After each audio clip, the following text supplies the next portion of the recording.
Salut la gang, comment allez-vous? Hey, le printemps arrive, je reçois beaucoup de questions sur les types de cire. OK, tout d'abord, 3 produits comme je disais. Produit de base ici qu'on a toujours, on va appeler ça ici dans le cas une cire rapide. Pourquoi c'est une cire rapide? Parce qu'elle est liquide, donc elle est en vaporisateur. Ça fait le même travail qu'une cire pâteuse. Évidemment, ça donne une couche un petit peu moins épaisse, mais si on fait une multitude de couches, ça va revenir au même. On peut aussi la polir. Ça contient quoi finalement une cire comme ça? C'est pas compliqué. C'est du carnauba. Ça vient d'une plante, d'un arbre au Brésil. On a découvert son effet qui fait perler l'eau, donc un hydrofuge quelconque. Donc, voilà, c'est tout ce que c'est. Donc, cette cire-là va être aussi très pertinente pour l'intérieur du bateau, l'intérieur de l'arche. Finalement, tout ce qui est moins exposé, on va utiliser le terme moins violent. Donc, par exemple, cette cire-là, sur une coque, ça donne absolument rien. Vous allez faire une cire traditionnelle au carnauba sur une coque, 2 sorties plus tard, il n'y en a plus, c'est terminé, la friction est trop forte. À ce moment-là, il faut y aller plus avec une cire nano-céramique, même si le dessous d'une coque, ce qui est complètement à l'eau, la durabilité est moins évidente.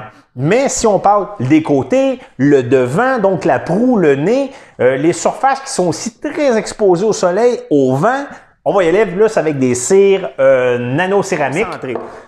Premièrement, c'est quoi une cire à nano-céramique?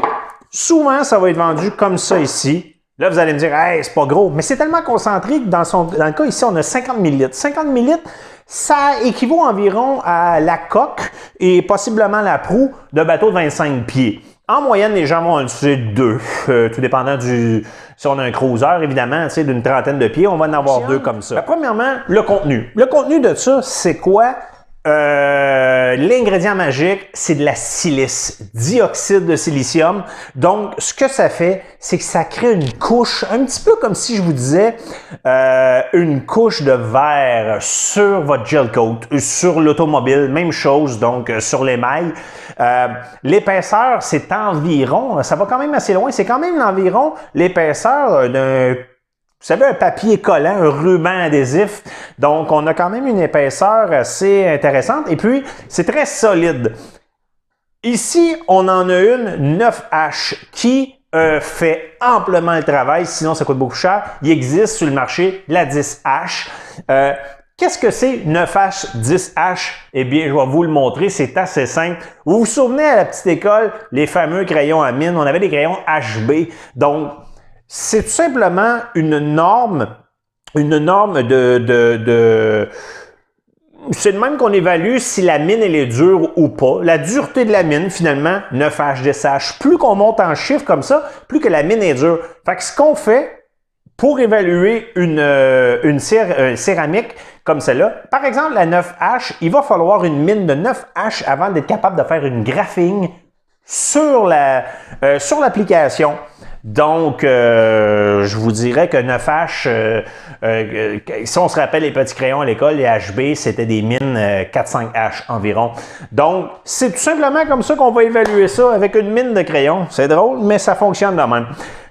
Les kits comme ça vient toujours avec le petit flacon ici. Ça va venir avec une éponge, comme ça, petite éponge. Évidemment, là, on regarde ça, on se dit, puis la surface d'un bateau, ça va être interminable. Ben, effectivement, là, on ira pas comme ça. Là. Pour l'automobile, ça va être parfait.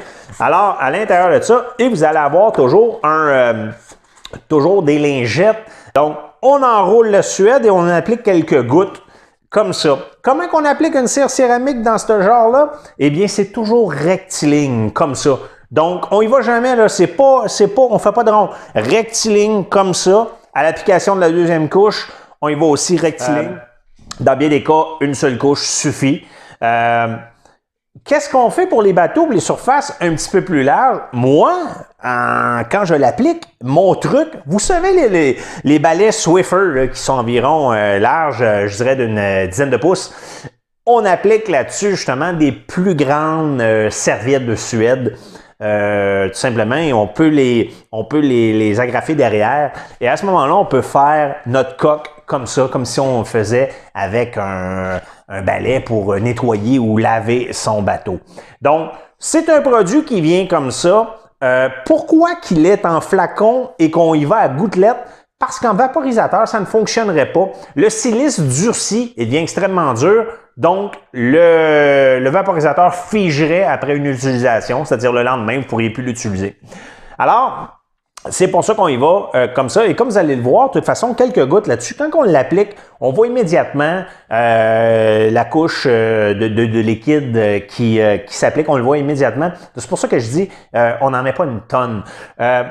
On laisse jamais sécher la cire céramique comme ça. On l'applique. Et quand elle est encore un petit peu humide, quelques secondes, minutes suivant l'application, on va essuyer comme ça, sans jamais faire des polissages immédiatement. Quand ça sera extrêmement sec, on peut y aller avec une microfibre douce pour faire des cercles. Comme ça, on va enlever toutes les imperfections. Des fois, il va y avoir des petits picots nullement visibles à l'œil, mais pour aller chercher un polissage parfait. On a aussi ce que Chic Nautique vend, qui est quand même assez unique, assez particulier. On a formulé une cire céramique qui s'applique en vaporisateur. Évidemment, elle est moins concentrée que celle-là. Donc, on va s'en servir pour le dessus du bateau, la proue, même la voiture. La voiture, là, c'est formidable aussi. C'est juste qu'elle est très facile à appliquer. Donc, on va y aller comme ça. Même principe que l'autre, on l'applique, il n'y a pas de polissage. On fait juste l'étendre comme il faut. On attend quelques secondes, laisser le produit vraiment s'appliquer sur le véhicule, s'intégrer au véhicule ou le bateau, bien sûr. Et ensuite, toujours à la microfibre douce, on y va comme ça, sans faire du gros polissage. On ne parle pas d'une job de buffing ni à la machine. Jamais de machine. C'est toujours un travail qui se fait manuel. Aussi super intéressant, c'est le genre de produit qui s'applique, surtout celui-là ici, le céramique vaporisateur, sur les motos marines. Motos marines, on a beaucoup de surface carbone ou donc ils vont être un plastique noir. À ce moment-là, des cires traditionnelles, des fois, vont tacher ou quoi que ce soit. On y va avec ça, ça fait un super beau travail et en plus, ça fait évidemment perler l'eau. Qu'est-ce que ça fait, ces cires-là ici? Je parle surtout de tous les cires, finalement, ont les mêmes propriétés. On parle surtout de durabilité, de longévité même. Protection UV et évidemment, on a une brillance, c'est beau et ça fait perler l'eau. Donc, on appelle ça une propriété auto-nettoyante, c'est-à-dire quand l'eau perle, il n'y a pas de traces de descente ou de gouttelettes d'eau. Mais je fais un petit récapitulatif. La cire au carnauba, donc cire traditionnelle qu'on utilise depuis toujours. Protection UV, facile à appliquer, ça fait briller le bateau, c'est le fun au bout, mais on l'applique sur des surfaces qui sont un petit peu moins exposées au vent, exposées ainsi de suite. C'est surtout pour aller chercher un côté esthétique, évidemment, une protection UV super important. Ensuite, on a la nanocéramique qui fait un peu le même travail, mais qui va durer 10 fois plus longtemps. Elle, on va l'appliquer surtout sur les devants du bateau, ainsi de suite. Mais c'est surtout une question de coût. Si vous voulez vous gâter, on utilise seulement qu'elle, partout, sur les côtés du bateau, au-dessus. Parfait. Mais aussitôt qu'on veut de quoi d'un peu plus solide, on parle de coque, on parle du véhicule, de votre voiture, qui est exposé souvent à des roches, à des égratignures, ainsi de suite, on va y aller avec une couche comme ça.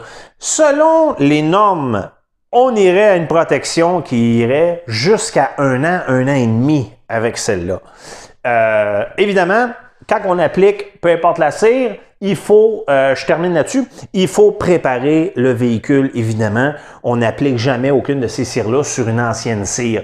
Donc, on y va avec un nettoyage en fond et en comble de toute la surface. On utilise un produit à pH élevé, donc un dégraisseur.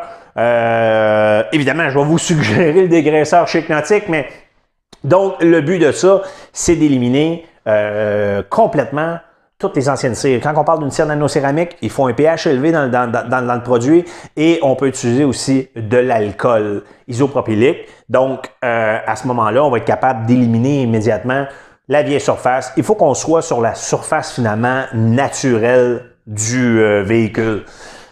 Ben, j'espère que ça vous a éclairé. Amusez-vous la gang. On se revoit sur l'eau.